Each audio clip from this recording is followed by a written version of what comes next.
the pandemic is a concern for many across the globe, what can people do to help? Let's go to Susan McPherson in New York. She's the founder and CEO of McPherson Strategies. That's a consultancy firm that helps businesses make a social impact. Susan, thanks for joining us. Let's start there. What sort of charitable actions have we seen from the business world in response to COVID-19?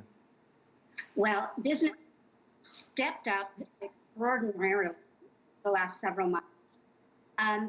Probably the most unique and beneficial areas is not just writing checks, but actually the companies that have supported local businesses and ensured that those local businesses didn't close. Perfect example, Prudential Financial actually helped keep the town of Newark humming by ensuring small business could get access to funding, because we know small business has been absolutely decimated. But also the companies that have gone beyond, again, just writing checks, but also potentially paying people during the time that they were furloughed, especially workers who had worked in cafeterias, let's say, of companies, or workers that provide some ancillary services to companies. What sort of advice are you giving to businesses that are trying to help right now as part of a social impact strategy?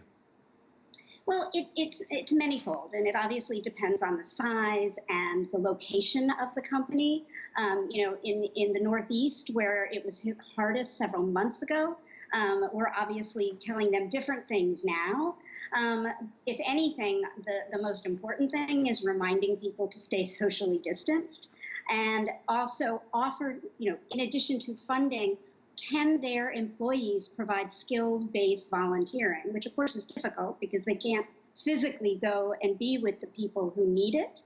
But how can companies continue to be funding the first responders? Certainly we see in various parts of the United States that COVID is still having a very, very, causing all kinds of troubles and causing illnesses and causing people to be hospitalized. So whatever business can be doing to support those first responders, those medical facilities, make sure that they still have tremendous access and easy access to PPPs and all the materials and things they need to function.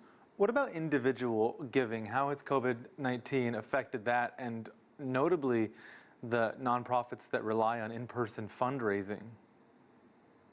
Well, interestingly enough, one of our clients is the Women's Philanthropy Institute, and they just released a study this past week. They are primarily funded by the Bill and Melinda Gates Foundation, and they found that there was a significant change in funding in the early months of pandemic.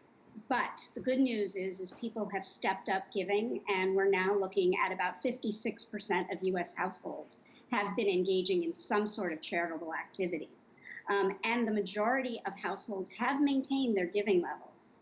But we have seen that the giving that individuals have been doing is slightly different.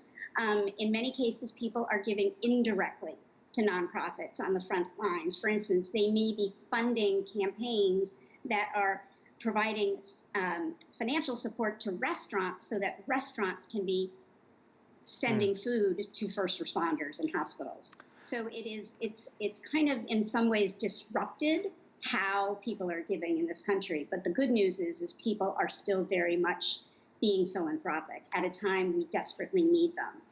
And for those who have lost jobs, obviously philanthropy is not on the table right now, but we have seen that people who have lost jobs are stepping up to volunteer from their homes, with social media and other means.